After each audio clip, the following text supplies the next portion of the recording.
Bonjour à tous, bienvenue dans cette nouvelle vidéo qui va traiter de la résolution d'équations du second degré. Une équation du second degré, c'est une équation de la forme ax carré plus bx plus c égale à 0. Le premier membre est un polynôme d'ordre 2, le second membre est nul. Avec a un réel différent de 0, sinon nous sommes dans le cas d'une fonction affine qui est égale à 0, et b c'est des réels. Comment nous allons résoudre ce type d'équation? Eh bien, avec la méthode du discriminant.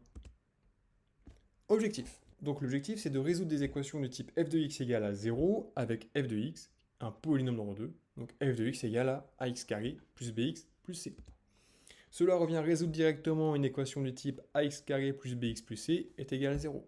N'ayez pas de crainte, ne soyez pas perdus d'un point de vue formalisme sur vos copies. Si on vous met f de x un polynôme d'ordre 2, qu'on vous demande de trouver les valeurs de f de x telles que ce polynôme est nul, eh bien c'est une résolution d'équation d'ordre 2. Pour vocabulaire, on appelle racine les valeurs de x qui vérifient f de x égale à 0. Dans ce cours, on se limitera aux racines réelles, puisqu'il existe aussi des racines complexes. Mais là, nous ne sommes plus dans le cadre des variables réelles. Très bien. Première étape, comment faire pour résoudre ce type d'équation? Eh bien, calculer le discriminant. Le discriminant, c'est une valeur réelle qui est notée delta. D'accord? Ce n'est pas un triangle. Attention à votre appellation. Le discriminant du trinôme ax carré plus bx plus c est delta qui est égal à b carré moins 4ac. Le b carré, du coup, c'est le coefficient devant le x élevé au carré, moins 4 fois le coefficient du x carré, fois le coefficient qu'on a à la fin, plus c, la constante. Prenons un exemple pour donner du sens à tout ceci. On vous donne une fonction f de x qui est un polynôme d'ordre 2, tel que f de x égale à 3 quarts de x carré, moins 4x plus 5. On remarque donc que a est égal à 3 quarts, b est égal à moins 4, et c est égal à 5. Alors attention, ne me dites pas que b est égal à 4, parce que là, on a bien moins 4 fois x. Et regardez, nous, on part du principe que c'est une fonction de la forme ax carré plus bx plus c. Donc ici, j'ai 3 quarts de x carré plus moins 4x plus 5. Bon, par facilité d'écriture et de lecture d'arrière, on écrit directement moins 4x, non pas plus moins 4x. Donc lui, b garde la valeur moins 4. Donc a 3 quarts, b moins 4, c'est 5. Si j'applique la formule du cours, la formule ici qu'on a citée précédemment, b carré moins 4ac. Bon, b carré, du coup, c'est moins 4, le tout au carré, attention, d'accord? Moins 4ac. Moins 4 fois 3 quarts, très bien, fois c, donc fois 5. Moins 4 fois 3 quarts fois 5, moins 4ac. Donc delta qui est égal à 16 moins 15, ce qui nous fera delta égal à 1. Précisons l'intérêt de noter les valeurs de A, B, C. Déjà dans un premier temps, d'un point de vue scolaire, ça vous permet d'éviter des erreurs de signe. Et aussi d'un point de vue rigueur mathématique, il est bien extrêmement important d'intégrer ces variables. Ici, en l'occurrence, des constantes A, B, C. Puisque si vous les rappelez dans des formules plus tard, si vous notez B carré moins 4AC, ici, en mettant delta égale B carré moins 4AC, eh bien si vous n'avez pas introduit clairement ABC, ça n'aura tout simplement aucun sens, puisque ABC seront des variables, des inconnus. Table suivante. Très bien, on a vu comment calculer le discriminant, qui est la première étape de résolution. Alors maintenant, comment est-ce qu'on va faire? Eh bien, on va devoir identifier la formule qui va bien. C'est-à-dire qu'en fait, en fonction du delta, en fonction du discriminant, on va choisir différentes formules. Précisément, ce qui va nous intéresser, c'est 3 cas. Ces cas dépendent donc du signe de delta, du signe du discriminant, tel que quand delta est strictement supérieur à 0, donc delta positif, on aura une formule. Quand delta est nul, nous aurons une autre formule. Et quand delta est strictement inférieur à 0, donc delta négatif, on verra que c'est encore un autre cas particulier. Tableau suivant. Zoomons sur le cas où delta est supérieur à 0. Quand delta est supérieur à 0, strictement supérieur à 0, il y a deux racines réelles. Les voici. x1 égale moins b moins racine de delta sur 2a, x2 qui est égal à moins b plus racine de delta sur 2a. Là, vous allez me dire, ça fait beaucoup là. Delta égale b carré moins 4ac, x1 moins b moins racine de delta sur 2a, x2 nanana. Bon, pas de panique à bord. Déjà, si on observe bien, en fait, c'est la même formule. C'est juste que dans un cas, on met moins racine de delta, et dans l'autre, plus racine de delta. Prenons un exemple, toujours pour donner du sens à ce qu'on dit. On vous donne l'équation suivante, 3 quarts de x carré moins 4x plus 5 égale à 0. Eh bien, c'est une équation d'ordre 2. Pour la résoudre, on calcule le discriminant. Ça tombe bien, on l'avait déjà fait dans un tableau précédemment. Donc ici, delta égale à 1. Et du coup, comme delta égale 1, on est bien dans le cas où delta est strictement supérieur à 0, delta positif, un discriminant positif. J'ai donc deux racines, x1, x2, d'accord. X la variable, j'ai dissocié mes racines par le petit indice 1 et 2 ici en l'occurrence. Donc x1 moins b moins racine de delta sur 2a. Toujours par le jeu de couleurs, on peut retrouver les valeurs de b, de delta et de a. Attention, vous voyez ici, c'est bien moins 4. C'est pas moins 4, c'est pas b moins racine de delta, c'est moins b moins racine de delta. Donc je reviens à ce que je disais tout à l'heure, prenez le soin d'écrire a égale, b égale et c égale. Bon, x2 c'est la même chose, sauf qu'ici on va être plus racine de 1 au lieu de moins racine de 1. En faisant les calculs, vous trouverez que x1 est égal à 2, et x2 est égal à 10 tiers. Fait intéressant, je vous invite à réinjecter les valeurs de x1 et x2 dans votre fonction, et vous allez bien trouver que votre fonction est égale à 0 pour ces valeurs-là. Rapidement, si on teste avec 2, ça ferait 3 quarts fois 4, donc ça fera 3, moins 4 fois 2, ça sera moins 8, qui fera moins 5, plus 5 égale à 0. Très bien. Et pour 10 tiers aussi, ça marche. Tableau suivant. Deuxième cas, delta égale à 0. Quand delta est égal à 0, il y a une racine dite double. Pourquoi ça?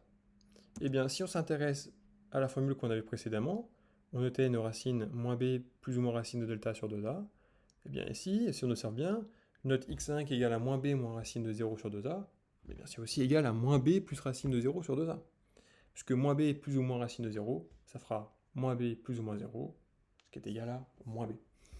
Donc j'ai bien marqué x1 qui est égal à x2, et d'ailleurs si on observe de manière un peu plus élégante, on se rend compte qu'en fait la formule qu'on a de manière générale, c'est ma racine qui est égale à moins b sur 2a. Ici j'ai appelé ma racine x0 qui est égale à moins b sur 2a. Prenons un exemple. Ok, x carré plus 2x plus 1 égale à 0. Allez, premier réflexe, a égale quoi? Bon, ici a égale 1, attention, a n'est pas égal à 0, sinon j'ai 2x plus 1 égale 0. Donc là c'est la résolution du cas où ma fonction affine est nulle, et nous n'avons pas besoin d'appliquer la méthode du discriminant. Donc a égale 1, b égale à 2, et c égale à 1. Très bien. Ok, delta du coup égale à quoi? Eh bien, 2 au carré moins 4 fois 1 fois 1, ce qui va bien faire 0. Mon discriminant est nul. J'applique la formule du cours, moins b sur 2a, moins 2 sur 2 fois 1, et ma racine donc égale à moins 1. Je peux vérifier ma racine. Moins 1 carré, ça fera 1. Plus 2 fois moins 1, ça fera moins 2. 1 moins 2, ça va faire moins 1, plus 1, égale à 0. Tableau suivant. Troisième et dernier cas, qu'on puisse enfin respirer tranquillement, puisque je sais que certains sont déjà en hypoxie. Quand le discriminant est strictement inférieur à 0, c'est-à-dire quand delta est négatif, il n'y a pas de racine réelle. Easy win. Pas la peine de faire de calcul, pas de formule barbare ici. Tranquille. Nous, on se place dans le cadre des variables réelles. Eh bien, nous n'avons pas de racine ici, pas de racine réelle. Certes, il en existe, mais elles sont complexes. Et du coup, c'est hors contexte par rapport au cours actuel. Bon, je suis persuadé qu'à ce moment de la vidéo, certains sont déjà en panique totale. Pas d'inquiétude, on va faire un petit résumé et vous pourrez passer de ce petit smiley en panique à ce petit smiley serein. On appelle le discriminant du trinôme ax carré plus bx plus c le nombre delta qui est égal à b carré moins 4ac. En fonction de son signe, on a trois cas particuliers. Quand delta est positif, notre équation d'ordre 2 admet deux racines distinctes. Moins b plus ou moins racine de delta sur 2a. Quand mon discriminant est nul, j'ai une seule racine qui est dite racine double. D'accord? Rappelez-vous, plus ou moins racine de 0, ça ne change rien au numérateur, hein, ça fera moins b sur 2a. Donc ma racine double moins b sur 2a. Et quand delta est inférieur à 0, eh bien je n'ai pas de racine réelle.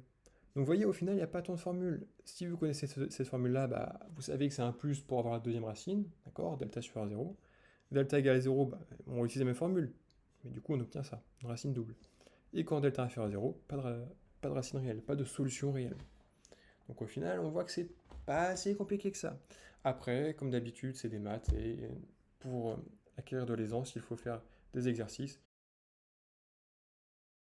Très bien, passons à la partie bonus. Du coup, bonus, mais c'est quand même une part extrêmement importante de ce cours, c'est l'interprétation des résultats obtenus. Qu'est-ce que nous allons aborder dans cette fameuse partie bonus? Eh bien, nous allons parler de représentation graphique, de tableau de signes, et plus précisément, nous allons décomposer nos cas en fonction du signe de delta, donc delta strictement supérieur à 0, delta égal à 0, et delta strictement inférieur à 0, positif, nul ou négatif. Très bien.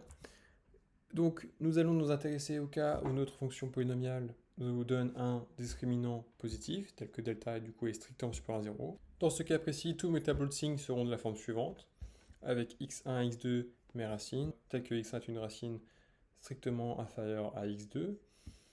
Donc, de moins l'infini à la première racine, ma fonction sera du signe de a. Entre mes deux racines, ma fonction sera du signe de moins a. Et de ma deuxième racine a plus l'infini, ma fonction sera du signe de a. Donc a positif, rappelez-vous, hop, on a une jolie banane, un beau sourire. On reprend la fonction qu'on a vue tout à l'heure, 3/4 de x carré moins 4x plus 5. Donc on avait nos racines. Ici, on avait trouvé 2 et 10 tiers, donc environ 3,33, d'accord? On voit bien que c'est les valeurs telles que f de x, la courbe verte là, dont la courbe représentative est ici en vert, telle que cette courbe passe par l'axe des abscisses, donc coupe l'axe des abscisses, donc f de x égale à 0 en 2 et 3,33 environ. Ok?